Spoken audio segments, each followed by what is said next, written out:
আসসালামু আলাইকুম। আবারও ঢাকা উত্তাল হয়ে পড়েছে। আমাদের ছাত্ররা কি করে? তারা কি আসলে দেশপ্রেমিক? নির্বাচনকে বানচাল করার এটি তো একটা সুযোগ, তাই না? আমি বারবারই বলেছি বাংলাদেশের নির্বাচন নাও হতে পারে। তারই একটা নমুনা আজকে 7 তারিখ 12 তারিখ নির্বাচন হবে। আর এই পরিস্থিতির উসমান হাদির বিচার চাচ্ছে। একটা কথা বলি সবাইকে, উসমান হাদির বিচার বাংলাদেশে কতবার চাওয়া হয়? এই পর্যন্ত শতবার চাওয়া হয়েছে। সারা বাংলাদেশের মানুষ চায় উসমান হাদির বিচার হোক, আমরাও চাই। দৃষ্টান্তমূলক শাস্তির দাবি জানাচ্ছি। এবং তার পাশাপাশি হাজার হাজার যে মানুষ খুন হয়েছে, গুম হয়েছে, তাদেরও বিচার চাই। কিন্তু বর্তমান জাস্টিস বাংলাদেশ মানে সরকার যে পদক্ষেপ নিচ্ছে, আস্তে ধীরে কিন্তু সকলেরই বিচার হচ্ছে। আওয়ামী লীগের যারা পুলিশের দুর্নীতি করেছে, অনিয়ম করেছে, খুন করেছে, যারা খুনের সাথে, হত্যার সাথে, গুমের সাথে জড়িত আওয়ামী লীগের নেতাকর্মীদের বিচার হচ্ছে। এভাবে পালাক্রমে সকলেরই বিচার হবে। ধৈর্য না ধরলে কোনো কিছুই সফল পাওয়া যায় না। তো আমি ইনকলাব মঞ্চের নেতাকর্মীদেরকে বলবো, উসমান হাদির বিচার বাংলাদেশের সকলেই চেয়েছে। কিন্তু এখন যে বাংলাদেশে যা আমরা দেখছি, সবকিছু খালি উসমান হাদির ইস্যু নিয়েই মানুষকে এখন বেশি একটা বিভ্রান্তের মধ্যে পড়তে হচ্ছে। এটা কিন্তু ঠিক না। আমি এই যে এখন আবার কালকে দেখলাম জামাতে ইসলাম একটা স্কুলের মধ্যে গেট ভেঙে, বড় গেটটা ভেঙে পরীক্ষা চলাকালীন অবস্থায় তারা সমাবেশ করবে মাইকের সাউন্ডে। কোনো শিক্ষার্থী কলেজে স্কুলে থাকতে পারতেছে না, তারা বেরিয়ে গেছে। আজকে এই সুশীল সমাজগুলো কোথায়? আজকে যদি এগুলো বিএনপি করতো, আপনারা তুলপাল করে দিতেন। কিন্তু বিএনপি চুপ আছে, ছাত্রদল চুপ আছে, যুবদল চুপ আছে, সবাই চুপ করে আছে।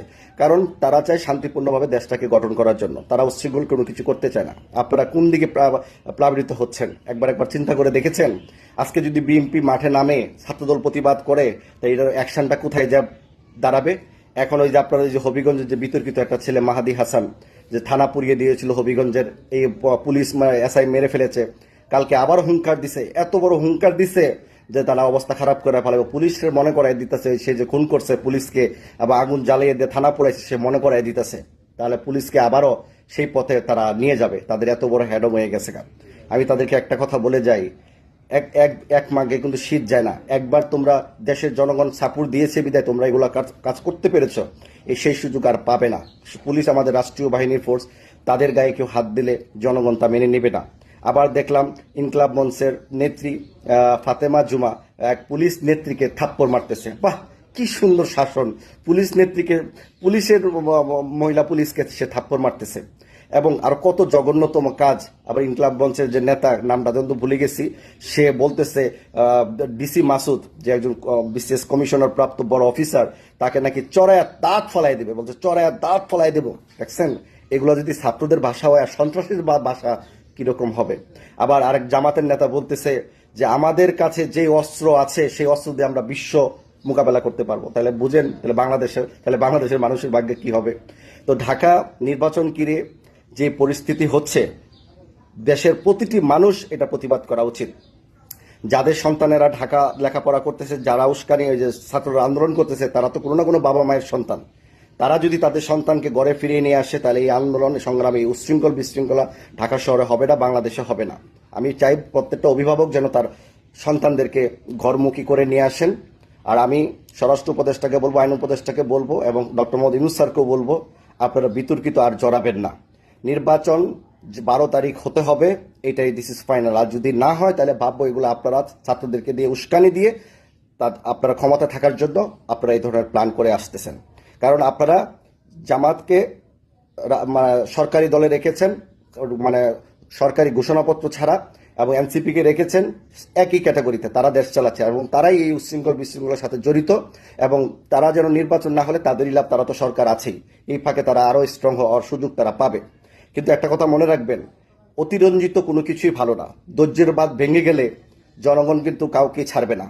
আমি ছাত্রদেরকে বলছি, তোমরা যে অশলীল আচরণ করতেছো প্রশাসনের সাথে, রাষ্ট্রীয় বাহিনীর সাথে, কোনো একদিন এটা নিয়ে কিন্তু তোমরা পস্তাবা। রাজনীতি এত সহজ না, ধৈর্য না থাকলে রাজনীতি হয় না। আর তোমরা হাদির বিচার এত চাওয়ার কি আছে? সরকার এটা চার্জশিট হচ্ছে না, এটা তদন্ত হচ্ছে না, তোমরা কি চাও যে নির্বাচন আগের দিন হলো হাদির বিচার হতে হবে? হাদির মতো বীর কি বাংলাদেশে নাই? হাদি কি আচরণ করেছিল?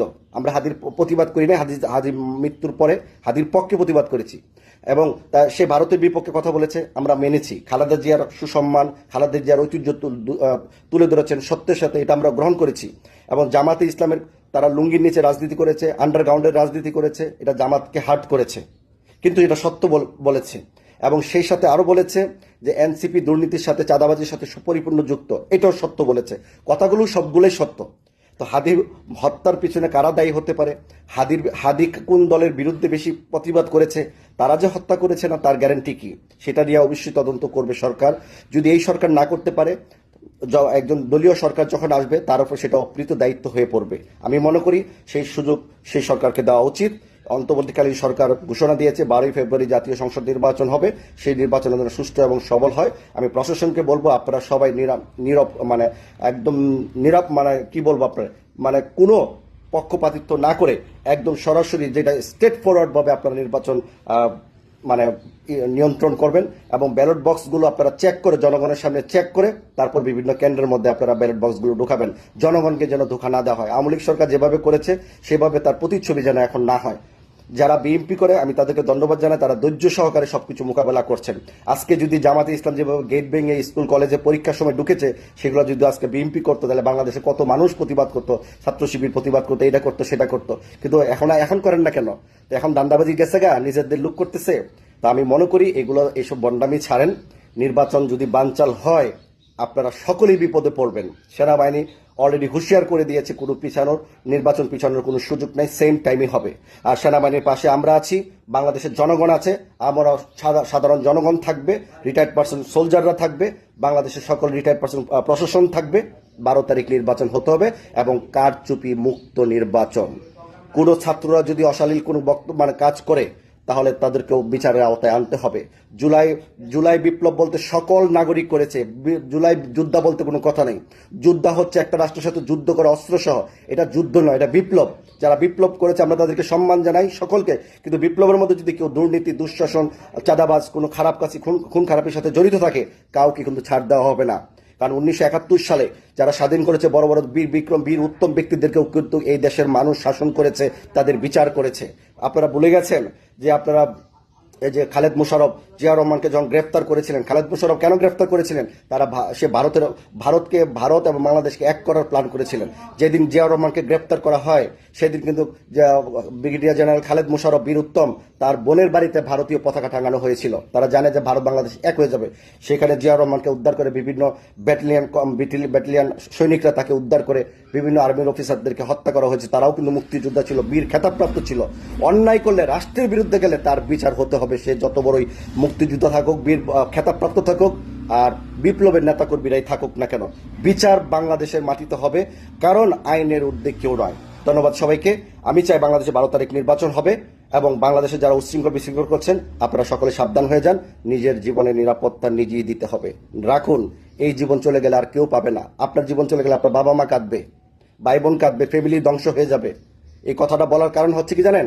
আপনারা অন্যায়ভাবে কোনো কিছু চাইবেন না, সত্যের জন্য চাইবেন। আমরা আপনার পাশে থাকবো। হাদি হত্যার আপনারা এই পর্যন্ত কতবার বিচার চেয়েছেন? হাদির মতো বাংলাদেশের নেতাকর্মী মারা যায় নাই? সরকারও প্রতিশ্রুতি দিয়েছে বিচার করবে। অন্তর্বর্তীকালীন সরকার না করলে জবাব দিতে সরকার, জাতীয় সরকার, দলীয় সরকার হবে, তারা বিচার করবে। এই পর্যন্ত আপনাদেরকে অবশ্যই অপেক্ষা করতে হবে। ধন্যবাদ সবাইকে। সবাই লাইভটা শেয়ার দিবেন এবং এই প্রতিবাদে সকলে অংশগ্রহণ করবেন, প্রশাসনের পাশে থাকবেন।